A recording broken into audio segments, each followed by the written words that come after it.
Welcome to this explainer. You know, millions of us grab a zero-calorie drink every single day, right? We're all just hoping it's the healthier choice. But man, there's a massive cloud of confusion floating over that daily habit.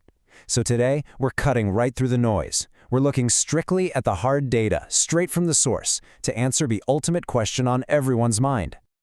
Okay, let's just acknowledge the elephant in the room. The massive public anxiety around zero-calorie drinks. But here's the thing. Simply asking if they're dangerous is actually a trap. It's this rigid, binary question that completely ignores how human biology actually works. To truly understand what these chemicals do to our bodies, without falling for those sensational clickbait headlines, we have to anchor everything in a much better, far more scientific question. Compared to what? Because whenever we evaluate a dietary risk, we absolutely have to weigh what we're replacing. Here is our roadmap for today's explainer. We'll start with the compared to what rule, dive right into hazard versus real risk, explore cancer in your metabolism, check out heart and brain impacts, look at pregnancy and early childhood, and finally, we'll wrap up with the final 5 rules. Section 1. The compared to what rule. Why they are not one single chemical. First things first, we've got to stop treating artificial sweeteners like they're a single monolith. They are actually completely unrelated chemicals that just happen to share exactly one property. They taste sweet. Look at how wildly different their biological journeys actually are. Aspartame breaks down just like the protein in a boiled egg. If your gut is an airport, aspartame is completely dismantled at customs. It never travels onward as itself.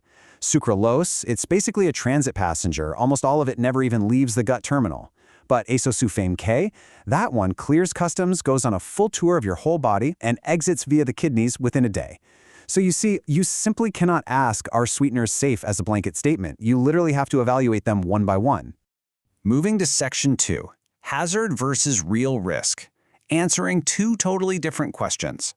Let's talk about those World Health Organization headlines from July 2023 that confused absolutely everybody, because 2 different expert groups seem to completely contradict each other. The first group, the IARC, classified aspartame as a possible carcinogen. But wait, this only measures hazard, and hazard just asks, could this cause harm ever, under literally any extreme condition? To put this Group 2B classification into perspective, it puts aspartame in the exact same risk category as aloe vera extract and, wait for it, pickled vegetables. Yes, pickled vegetables. On the flip side, the second group, JECFA, measures practical risk. Risk asks, does this actually cause harm at the amounts people consume in the real world? And looking at the exact same data, they reaffirmed the safe daily limit of 40 milligrams per kilogram of body weight. A limit that, by the way, has been firmly in place since 1981. To put that practical risk into perspective, an 85-kilo adult, so about 185 pounds, would need to chug roughly 17 cans of diet soda every single day for their entire life just to hit that limit. I mean, almost nobody is coming close to that kind of volume. Section 3. Cancer and your metabolism. What the biggest studies actually show. Let's apply our framework to the largest nutritional studies ever conducted to see what the data actually says, rather than what the panic-inducing headlines claim. A massive French study did find a tiny cancer increase for high sweetener use. But get this, in that exact same study, sugar was linked much more strongly to breast cancer. Meanwhile, massive US studies tracking millions of people found essentially zero excess cancer. And hey, remember the huge 1970s scare about saccharin causing bladder tumors in rats? Well, it turns out rat urine uniquely forms these microscopic crystals that scrape their bladders. Human urine doesn't do this at all. The whole scare was just a quirk of rat biology. Science works, folks. And this brings us to a really important concept, reverse causation. Think about it.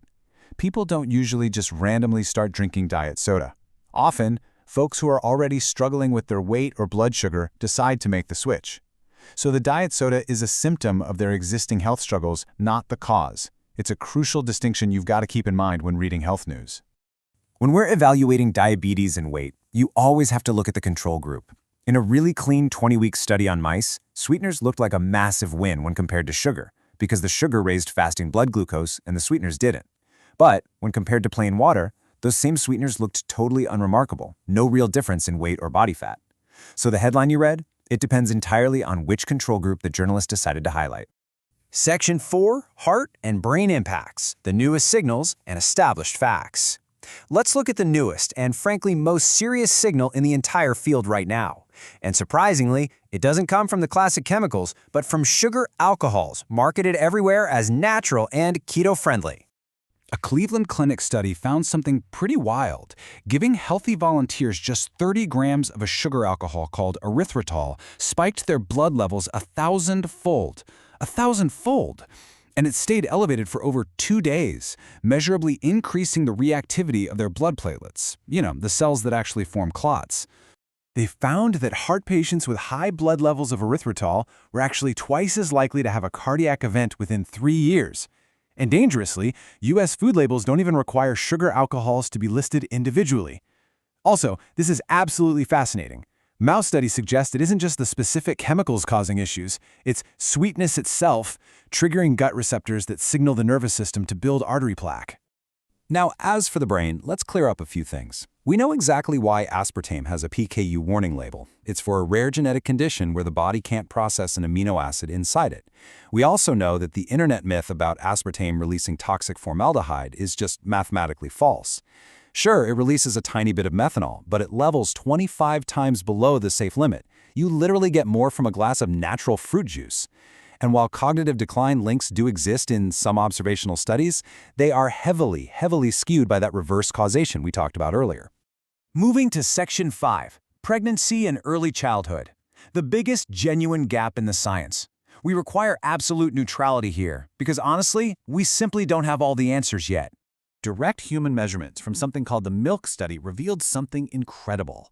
Mothers drank a beverage high in sucralose, but a completely different sweetener, acesulfame K, reached concentrations 50 times higher in their breast milk. The mother's body was actively pumping it into the milk at higher concentrations than what was in her own bloodstream. And we simply do not have the long-term data to know what this does to an infant. And when looking at overall pregnancy outcomes, the data is just incredibly noisy. Get this. One massive study showed a chemical raising complication risks when stirred into tea, but lowering risks when poured into cereal. Listen, when a result flips entirely based on the bowl you use, that's just statistical noise, folks, not biology. Section 6, the final 5 rules. Weighing the unknowns against the known harms of sugar. Let's bring this all together so you know exactly what to do. The indisputable truth here is that sweeteners do not cause cavities, they provide a very real clinical tool for existing diabetics, and swapping out one regular cola displaces about 9 whole teaspoons of sugar. But the ultimate benefit is this. Sugar's harms, like obesity, fatty liver, type 2 diabetes, are universally proven. Sweetener harms, on the other hand, are mostly theoretical or tied to massive, completely unrealistic doses. So here are your 5 practical takeaway rules based on the actual science. 1. Avoid aspartame absolutely if you have a PKU diagnosis.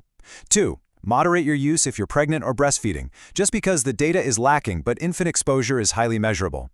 3. Avoid them entirely for children under 2. 4. Exercise real caution with sugar alcohols like erythritol and xylitol if you have existing heart risks. And 5. For everyone else, diet soda simply isn't worse than regular sugar soda, its benefits just aren't magic, and plain water will always be the best choice. So the next time you see a terrifying all-caps health headline, don't blindly panic. Take a breath and ask yourself, compared to what, at what dose, and how do we actually know? Because if plain water is the only truly flawless option out there, what are you going to be reaching for tomorrow? Thanks for joining this explainer.